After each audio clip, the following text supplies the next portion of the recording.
To provide an update on the clergy and faith leader abuse initiative in Wisconsin. We recently announced that we have now received over 100 reports, either involving allegations of sexual assault or relating to institutional response to cases of sexual assault. We announced this review in April, and at the time we noted that this is going to be the first statewide independent review on the issue of clergy and faith leader abuse in Wisconsin. As Attorney General, I have heard from survivors of clergy and faith leader abuse, as well as family members and friends, about the importance of conducting this review. We know how important this review is to survivors. We hear you, we understand the seriousness of this issue, and we're going to work to have as complete and thorough a review of this issue as we can. Now, we have a couple components to this review. One is that we have reached out to dioceses and to some religious orders to ask them to provide documents to DOJ. But we are also asking survivors or anybody with information about clergy and faith leader abuse to contact our office and report that abuse. We have an online reporting tool. It's at supportsurvivors.widoj.gov. And we also have a toll-free number that people can contact. We're working with 5 district attorneys in Wisconsin as part of this process, including D.A. Chisholm. And what we are asking survivors to do is to report. When they do that, they will meet a trained victim services specialist who's providing a safe, trusted place to report. In some cases, survivors have made reports either through the online reporting tool or very briefly. In other cases, survivors have had lengthy conversations with victim services specialists, in some cases lasting over a couple hours. And some of the survivors who've reached out have conveyed that they are grateful to the victim services providers to provide a safe and trusted place to report. So what we announced recently is that we have received over 100 reports through this reporting system. Many of the people who are reporting previously reported, but some of the people who are reporting for the first time. Some of the cases involve the response or the actions of clergy and faith leaders. This has involved multiple different religious faiths, the reports we've received. We've also received reports that don't relate to any religious faith at all. What we are doing is encouraging survivors to report. One of the things we saw when we announced recently that we had received over 100 reports is that there was some uncertainty about whether we were still receiving reports. We want to be clear that we are still taking reports and will be for the next several months from survivors. So if you have information, there is still time to report and to provide information to a trusted, safe place, to a victim services specialist. We have 3 goals with this clergy and faith leader review, abuse review. One is to get a measure of accountability to the extent that we can. We know that an issue that survivors are concerned with is making sure that the lists of credibly accused priests are accurate.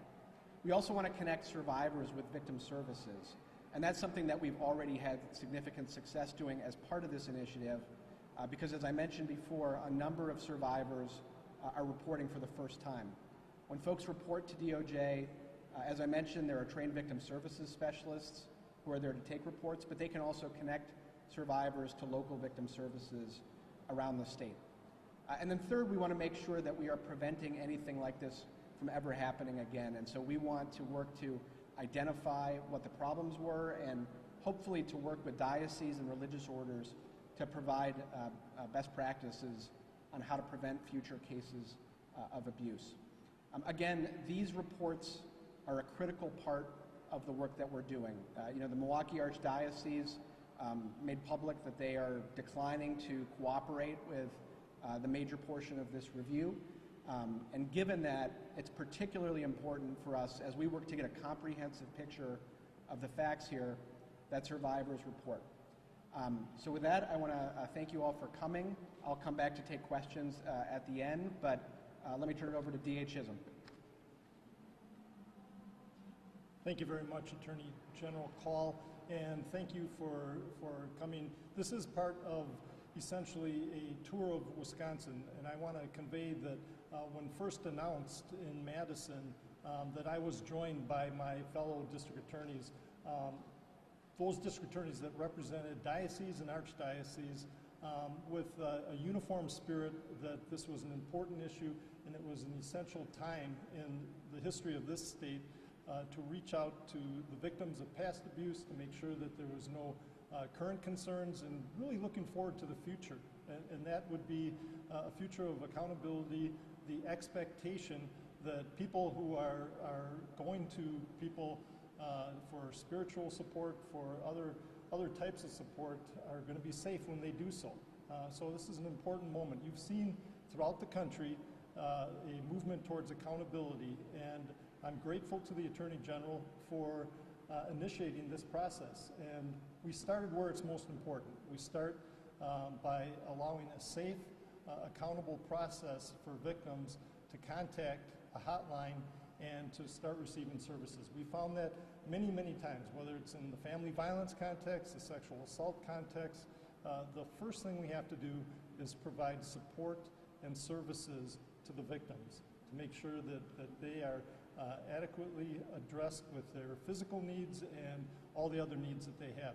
That's the important aspect of this. We're starting there, and then we're going to move out. We're going to make sure that we can report out to the state of Wisconsin and give them a clear understanding of what happened in the past, what's happening currently, and how we intend to address it in the future. So again, I'm grateful for the Attorney General to have taken up this important task. I support it 100%, and I encourage anybody that has information, has concerns, to contact that hotline. We will take it serious. Just so you know, the process in Milwaukee has been established since about 2000, where anytime there's a credible allegation of abuse, the expectation is that faith leaders will contact our office and that we will respond immediately to those concerns and take it very serious.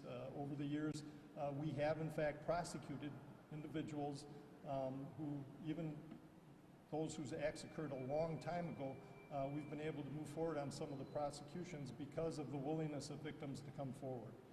So this is an important opportunity, and again, I'm grateful to the Attorney General for being here today, and I'm grateful for the support of our friends in the community, and I believe you're going to hear next from Mariana Rodriguez. Thank you very much.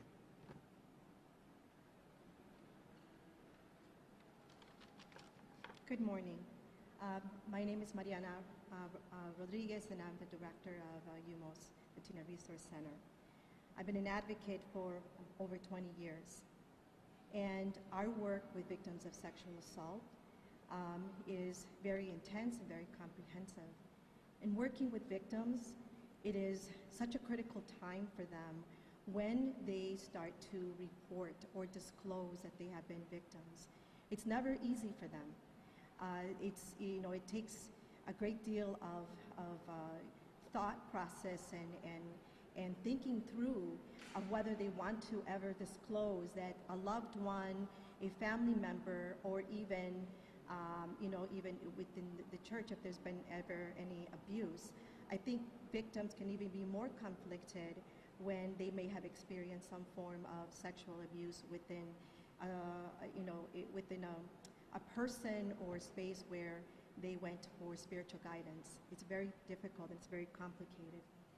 As victims try to decide what they would like to do, whether it's disclose or seek services, advocates play a very important role in this. Advocates are able to provide emotional support from the very beginning. We're able to listen to them as they make as they explore whether they want to seek services or want to report the incidents of abuse. We're able to provide them education and information about their rights as victims, be able to do some safety planning to make sure that they're safe. But more importantly, that we are able to provide the accompaniment from the very beginning. Whether it is that they want to disclose, whether they want to report to law enforcement or work with the district attorney's office, advocates, we're right there with them. We coordinate, we work together with, with our partners, our prosecutors, our law enforcement partners, so that victims are provided the ability to disclose and to be able to provide the compassionate and care while they are sharing their very painful experience. As an advocate, we are able to make sure that we are able to provide the services that they need and be able to refer them to any kind of other supportive system that they may need during this critical time. Clients in general want justice, and we want to support them in that. And in order to achieve justice, we must also work with the legal system. And together with the advocates and with the prosecutors and the attorney generals, law enforcement, we can work together to be able to provide that kind of support for victims. The more options the victims have in terms of resources, the safer they are, and the more willing to engage in the investigation or the prosecution they become. And so our role is to provide them with all those options, to be able to provide them with the kind of resources that they are entitled to, but more importantly, to let victims know that they are never alone.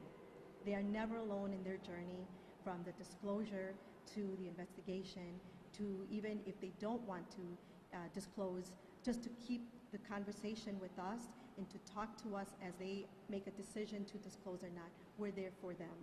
And so our message is to the victims is that we hear you. You are not alone. And we will be able to support you and provide you with all of the services that you may need as you explore what is best for you at this moment. And so that's my message to our survivors, in that that this community has several wonderful organizations that are ready to provide the support and compassionate care that they are entitled to. So thank you very much.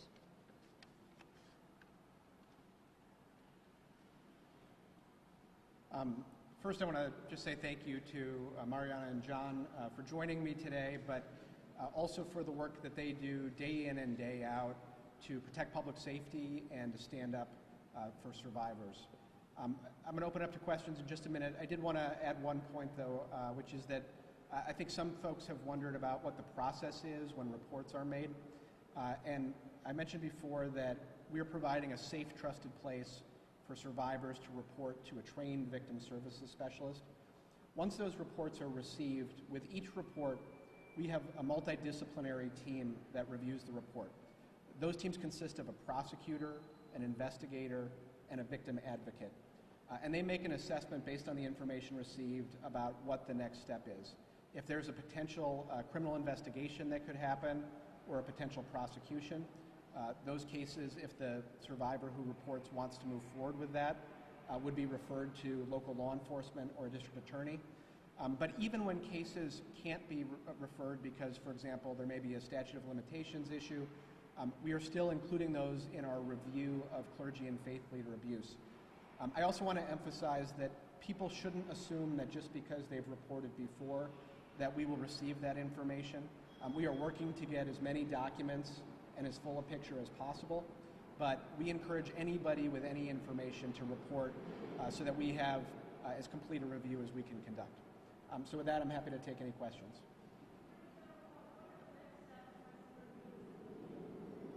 I think I heard it, which is what are the next steps once the review is completed. So first, when we announced this initiative, we encourage survivors to come forward. That process is going to continue for the months ahead. As I mentioned, we've received over 100 reports. So those reports are going to be reviewed by the multidisciplinary team. We've also reached out to dioceses in Wisconsin and religious orders to ask them to produce documents. That process is ongoing, and we continue to work to get as much information as possible.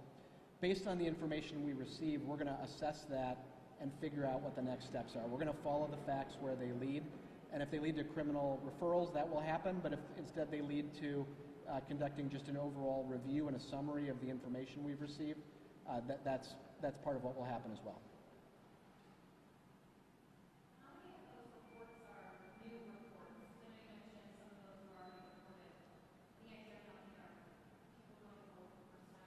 Yeah, I'm not going to be providing specific numbers, but what I can say is that many of the reports we've received are people who reported before, but we've also received reports from people who've never reported before.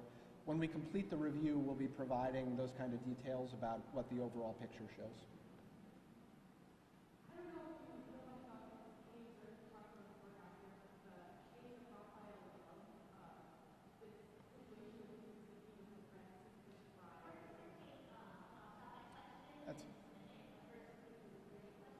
I think this one may relate. Is that right? Yeah, there's Father Ed West. Go ahead.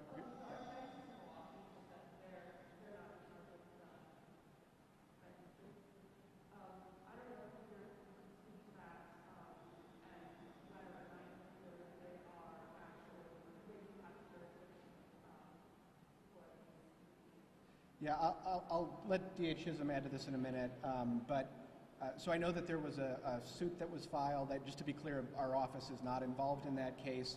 I haven't yet seen the details of what was included in that lawsuit, so I don't have any further information I can provide right now, but I don't know if you want to add anything. Sure.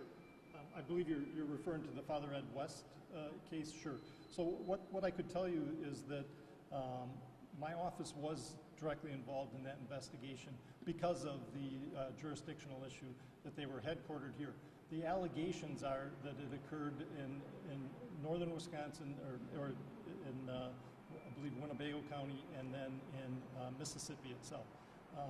The role that my investigators played was simply to start putting it all together and to start doing interviews and working in collaboration with both the Mississippi Attorney General authorities and with the local authorities where the offense was alleged to have occurred.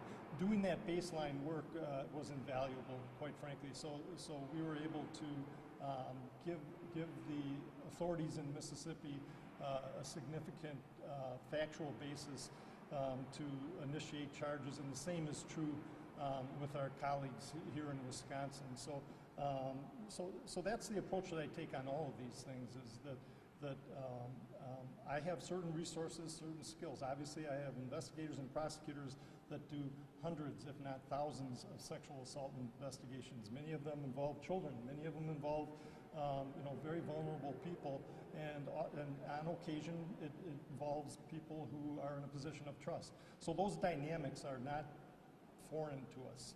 Those are regular patterns that we see, and anytime that I can provide some expertise or some resources to further an investigation, I'm always willing to do so. And so that's what occurred in this particular case. Thank you.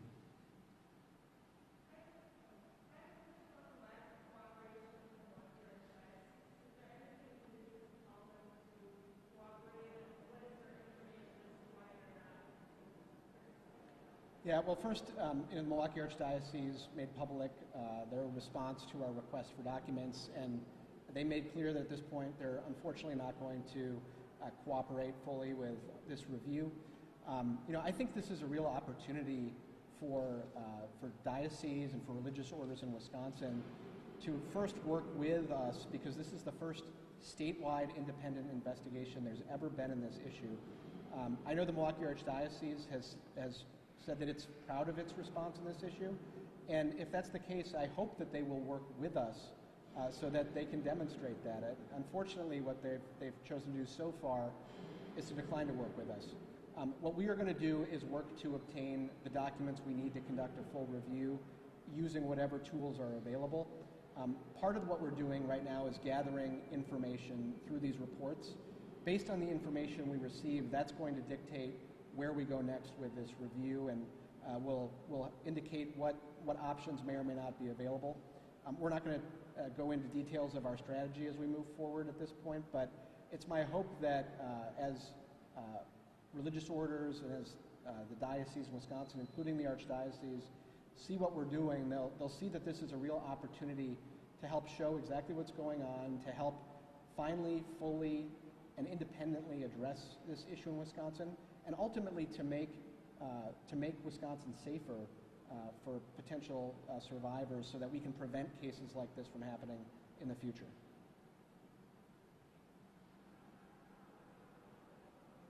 All right, thank you all for joining us today.